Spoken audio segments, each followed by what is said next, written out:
All right, get ready to dive in. Today we're going under the ice, exploring how to keep pondfish alive during Minnesota winters. Even if you don't have a koi pond, I think you'll find this fascinating. It's pretty amazing how these fish survive, and we've got some great info from Superior Ponds to help us understand. Did you know that just a layer of ice can totally change things for pond life? Yeah, it's really interesting how we think of winter as like a dormant time. But under the ice, there's a whole ecosystem still going. It's not just about things freezing solid, right? Hmm. The article mentions how the fish go through these crazy adaptations to survive. Exactly. They go into this state called torpor. It's like their bodies switch to low power mode. Their metabolism slows way down, they barely move, and they live off stored fat. But, and this is really important for pond owners, they still need oxygen under the ice. So not true hibernation then, like a lot of people probably think. Right, more like a deep sleep, but their systems are still running. The article mentioned Tom and Lisa, this couple who learned this the hard way. They thought their pond was pretty low maintenance until winter hit. Oh, yeah. Their story shows how some common ideas about winter ponds can really backfire. Tom saw the pond freezing, and he immediately started breaking the ice, thinking he was helping the fish get oxygen. I bet a lot of people would do that. It seems logical, but it's actually one of the worst things you can do. Smashing the ice creates these shock waves that can really stress the fish, even kill them. It's called ice shock. Like imagine being suddenly woken up from a deep sleep. Definitely not fun. So what's the answer then? Should we just let the pond freeze solid? Not quite. The trick is balance. You need to stop the pond from freezing completely solid, but also make sure the fish have oxygen. That's where de-icers and aerators come in. Are there any downsides to using those? Hmm, that's a good question. They're usually safe and work well, but they need some maintenance, and they can use more electricity in the winter. It's also important to get the right type and size for your pond. So it's not as easy as just plugging something in and forgetting about it. You really need to know how to use this stuff properly. Absolutely, and that's why talking to experts like Superior Ponds is so important. They can look at your pond and figure out the best way to get it ready for winter. Speaking of things that can go wrong, the article also talked about decaying debris as a hidden danger. I have to admit, I hadn't thought about that. It's easy to forget about all the leaves and stuff that falls into the pond during fall. Yeah, it's easy to overlook, but decomposition doesn't just start because it's cold. As that organic matter breaks down under the ice, it can release these bad gases like ammonia and hydrogen sulfide, which, in a closed-off environment, can be deadly to fish. So it's not just about keeping the pond looking nice, it's about the water quality under the ice. Exactly. And a good fall cleanup is key to reducing that risk.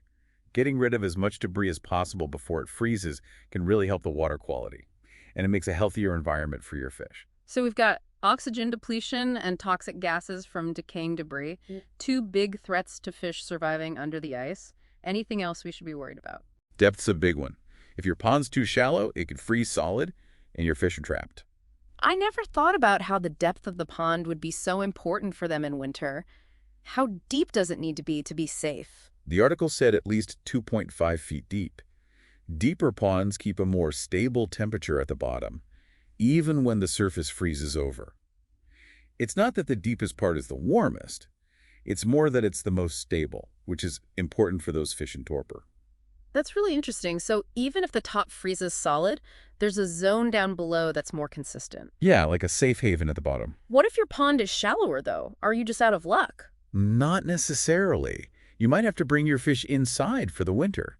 You can set up a temporary tank for them until it gets warm again. Like making a mini pond inside your house. I bet that's got its own challenges. Yeah, it takes some planning. You have to carefully get the fish used to the new environment and keep the water clean in the tank.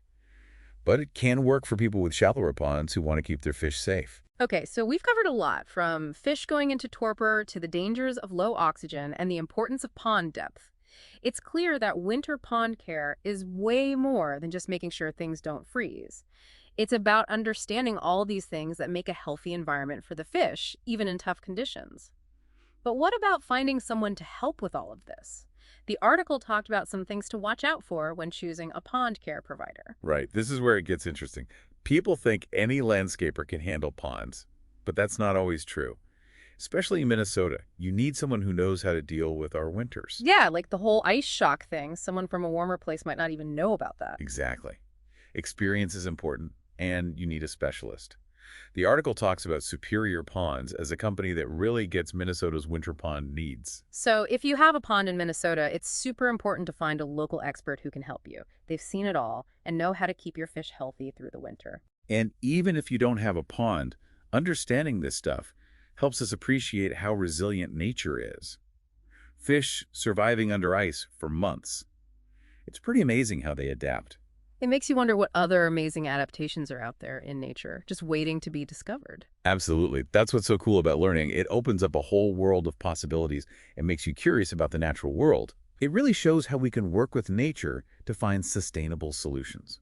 And speaking of sustainability, there's growing interest in solar-powered de-icers and aerators. That makes a lot of sense, especially here in Minnesota with our long winters. It means you're not relying on the power grid as much, and it's better for the environment. Exactly. It's a win-win. You're creating a healthier environment for your fish and helping conserve energy. It seems like winter pond care is changing fast, with both technology and natural solutions. It's inspiring to see how people are finding new ways to make sure their fish are doing well. It really is. And it shows a change in how we think about our relationship with nature. We're moving away from trying to control everything and towards a more cooperative and sustainable approach. That's a really interesting thought. And it brings us back to the idea that even something as simple as a layer of ice can teach us so much about how ecosystems are connected and how important it is to find solutions that work with nature. Absolutely. It reminds us that we can learn a lot by watching the natural world and changing our actions based on that. So whether you're a pond expert or just starting out, there are lots of resources and ways to help you deal with the challenges of winter pond care. And who knows, maybe you'll even come up with your own new techniques along the way. That's the best part. It's a constant learning experience. There's always something new to discover. We've talked a lot about the practical side of winter pond care, but I think it's important to appreciate how amazing it is what's happening under the ice. These fish are surviving in conditions that would be impossible for most other animals. It's incredible. And it makes you wonder, what other secrets are hidden below the surface just waiting to be found? That's a great question to leave our listeners with. Keep exploring, keep learning, and maybe you'll find the next amazing survival story right in your own backyard. Yeah, it really shows how adaptable nature is and how resilient it can be. Totally. And it makes you think, if fish can make it in those conditions, what other animals are out there with incredible ways of surviving extreme places? Maybe there's even stuff we can learn from them. Definitely. Nature is full of these brilliant solutions that we can learn from and use to solve our own problems. We just have to pay attention and be open to the possibilities. So whether you're really into ponds or just fascinated by nature, there's a whole world waiting to be discovered under the surface. And remember, this was just a quick look at winter pond care. There's so much more to learn. For sure. So keep those questions coming, keep exploring, and who knows what amazing things you'll find. Until next time, happy exploring. And that wraps up another deep dive. We hope you enjoyed this icy adventure and learned something new along the way. Be sure to check out our show notes for more resources on winter pond care. And if you have a topic you'd like us to explore in a future episode, let us know. Until then, keep those brains buzzing and stay curious.